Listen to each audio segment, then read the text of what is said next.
The moon base everyone imagines is a structure that cannot survive its second winter, not because of funding cuts, not because of accidents, but because the physics of the lunar thermal cycle are written directly into the material failure schedule of every design that has ever looked good in a render. That sentence does not require any assumptions. It does not depend on anything going wrong during construction, or during launch, or during the first year of habitation. The clock starts the moment lunar dawn touches the outer skin of the habitat, and the outer skin is what holds the air in. Every popular image of a moon base shows the same moment: sunlight, clean geometry, a glowing dome framed against black sky. What those images never show is the 2 weeks that follow, when the surface temperature crashes from 120 degrees Celsius to negative 170 degrees and stays there. That is not a cold night. That is a material stress test on a 29-day schedule every month without exception for as long as the base exists. The number is 310 degrees of total swing. Not 30, not 50. 310 degrees across every single exterior surface twice a month. On Earth, the widest temperature range most structures ever face is somewhere around 80 degrees across a full year. The Moon applies nearly 4 times that range in a single cycle, and unlike an Earth building, which has an atmosphere slowing the heat transfer and a gradual day-night rhythm spreading the stress across hours, the Moon has neither. The temperature change arrives directly, conducts straight into whatever surface it touches, and the material at the boundary has nowhere to redirect that energy except into its own molecular structure. Every material expands when it heats and contracts when it cools. That is not a design flaw, that is physics. The problem is what happens to the places where two materials meet: welds, joints, seals, bolts, the attachment points of panels to frames, the edges of windows, the connections between pressurized tunnels. Each one of those points is a location where two surfaces are moving at slightly different rates under the same temperature swing. The joint must accommodate that movement without breaking, and it must do it again next month and again after that. Every time, microscopic stress fractures accumulate at the connection points. After enough cycles, the accumulation reaches a threshold where the joint no longer holds pressure the way it was designed to hold it, not all at once, slowly. A joint rated for a decade of Earth operation might reach that threshold in 2 lunar years. 14 Earth days is how long the lunar night lasts. Not a few hours, 2 weeks. Held at the cold end of that 310-degree range, the material compressed and under stress. Then lunar dawn arrives, and the temperature climbs again, and the material expands against those same microscopic fractures, widening them. Each cycle, the fractures get a little longer, a little wider, a little more connected to each other. The process has a name: thermal fatigue, but the name is almost too clinical for what it actually describes. What it describes is a material that was perfectly sound before the base was built, slowly becoming a sieve on a predictable schedule, whether anyone is watching or not. The first sign is not an alarm. Pressure drop of this kind is gradual. The habitat loses integrity across many small leaks at many small fracture points simultaneously, none of them dramatic enough to register individually as an emergency. The automated systems are designed to catch sudden decompression, a seal failure, a meteoroid impact, a structural crack.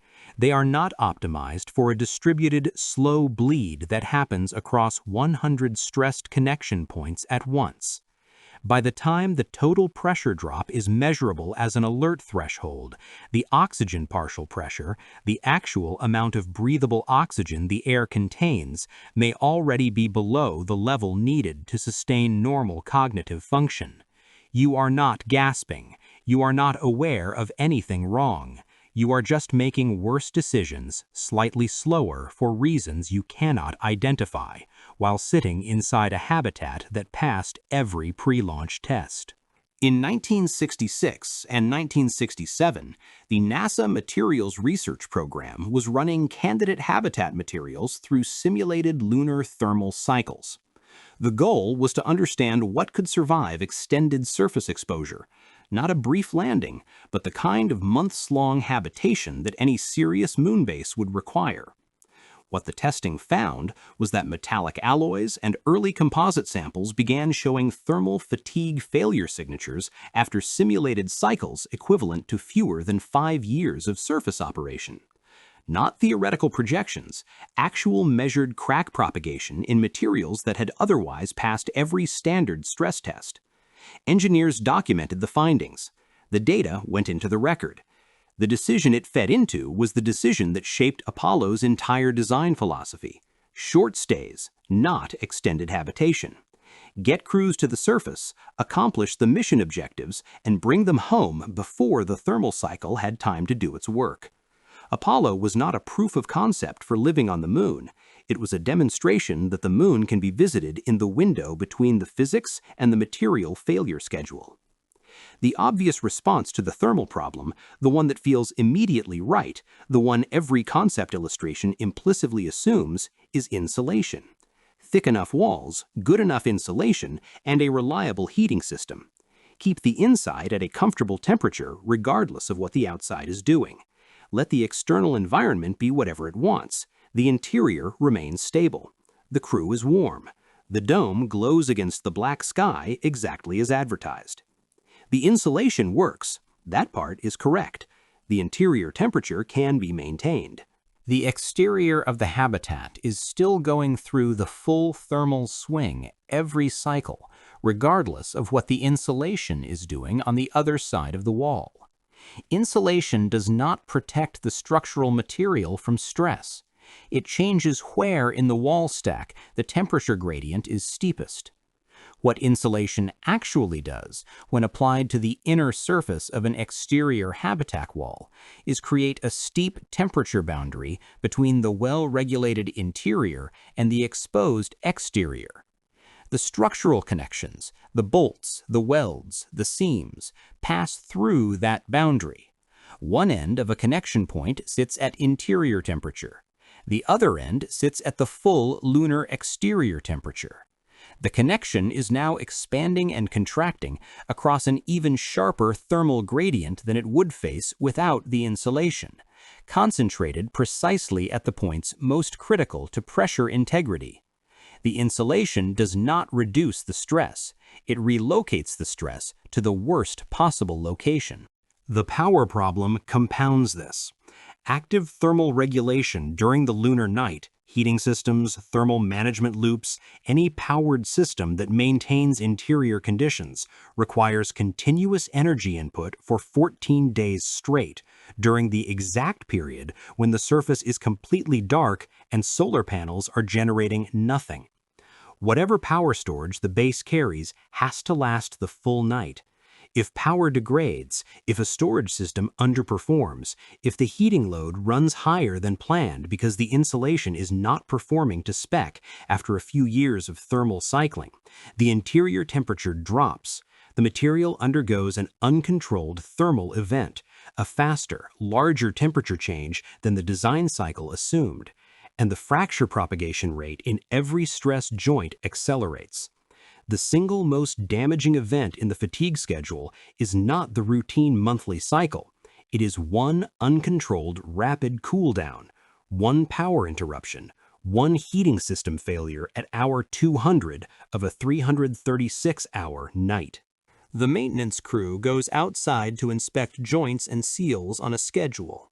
That schedule is driven by how quickly fatigue accumulates, which means the inspections are most critical during thermal transition, the period when the surface temperature is changing fastest, when the instantaneous stress on every exterior connection is at its highest, when fracture propagation rates peak.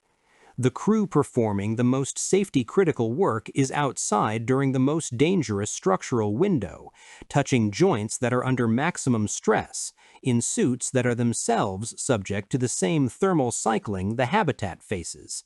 A weld that held pressure yesterday is under a different load today, as the temperature climbs through transition.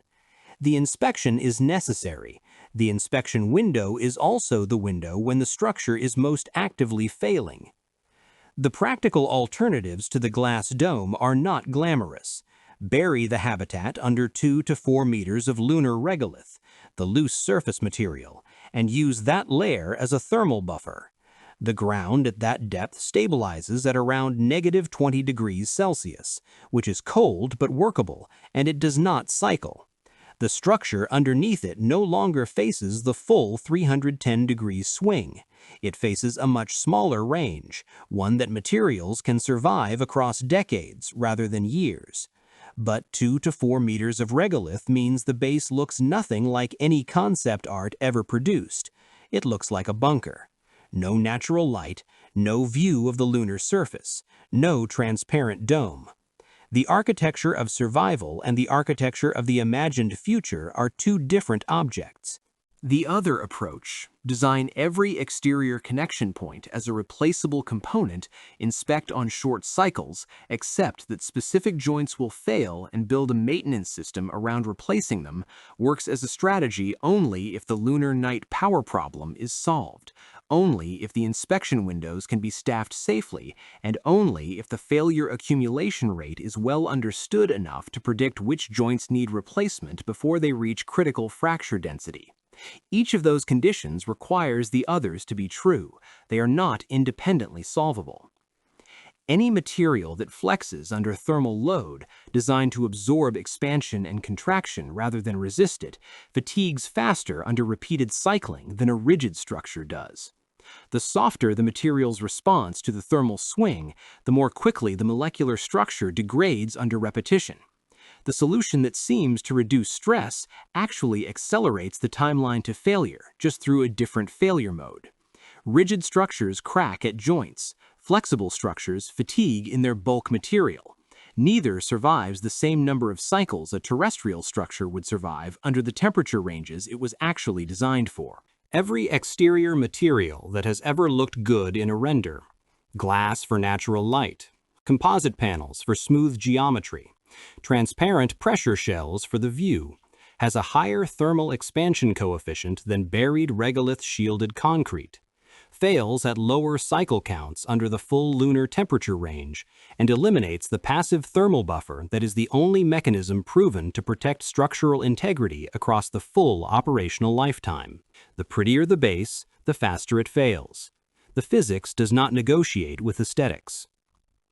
A crack the width of a human hair, repeated across 60 welded joints in an exterior pressure shell, produces a combined leak rate that can drop cabin pressure below safe breathing levels within hours, while no individual crack is large enough to detect without tools calibrated to find it.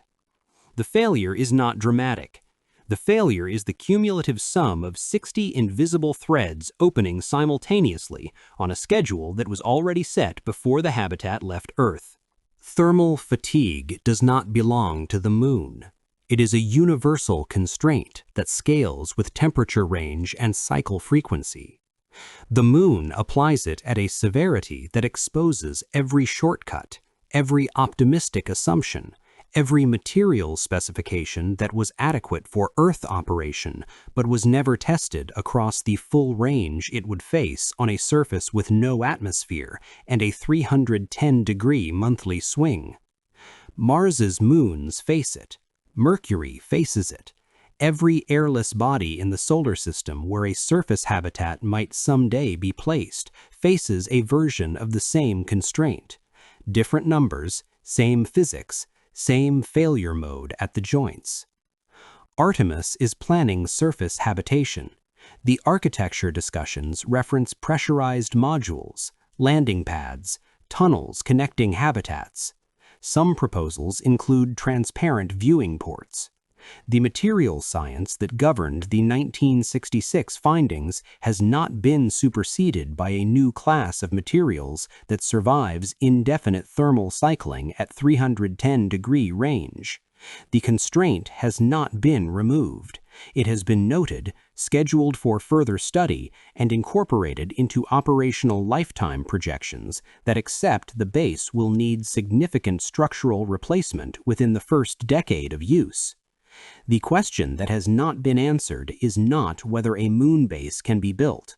The question is how many thermal cycles are acceptable before the base is considered to have reached end of operational life, and what happens to the crew inside it while the answer is still being calculated.